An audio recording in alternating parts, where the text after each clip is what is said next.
كان سينما الافلام القصيره يعني. وانا لما جيت للدعوه حبيت ان انا يعني انا من هواة الافلام القصيره ومن هواة السينما يعني.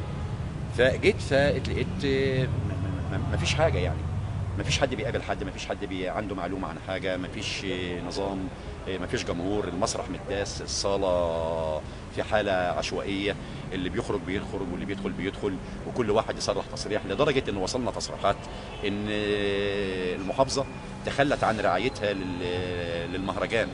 وانا واثق ان المحافظه هنا في موقف سليم جدا، لان المشروع ده خارج عن نطاق مثقفين بورسعيد وعن فنانين بورسعيد، وما شاركوش لا بالراي. يعني طب هم يمكن دعوهم وما رضوش يشاركوا، ولا هم فعلا ما اعتقدش الدعوه؟ لا ما اعتقدش، بالعكس فنانين بورسعيد هنا بيعملوا عروض على حسابهم وبيقيموا مهرجانات على حسابهم.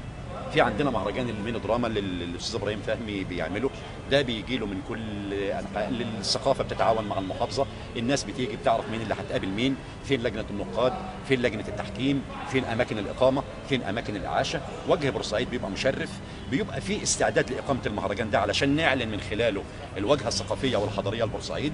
لكن انا شايف ان في ناس واقفه ما هيش عارفه اي حاجه. يعني المفروض احنا لو هنعرف احنا كجهاز ثقافه ان عندنا مهرجان وبنشارك فيه، كان المدخل بتاعنا ده كان هيبقى فيه سلسليه، وكان هيبقى فيه فنون شعبيه، وكان هيبقى فيه كرنفال، علشان حدث كبير زي ده تحت اسم مسمى ان احنا بنعمل مهرجان دولي للسينما، لافلام السينما القصيره.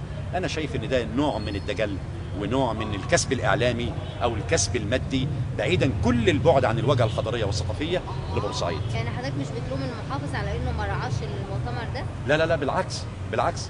هو لو المحافظ كان راعى بالشكل ده كان هيبقى فيه غضبه من مثقفين وفنانين بورسعيد على ده، لان بورسعيد مش قليله، بورسعيد فيها كوادرها الفنيه والثقافيه اللي تقدر ان هي تنظم مهرجان بدرجه عاليه.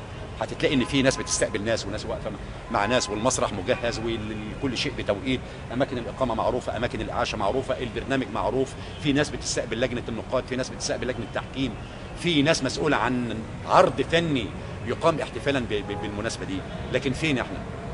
فانا على ما اعتقد اذا كان المحافظ لم يشمل هذا المهرجان برعايته، فهو فعلا في صف بورسعيد كشعب وفي صف فنانين ومثقفين بورسعيد.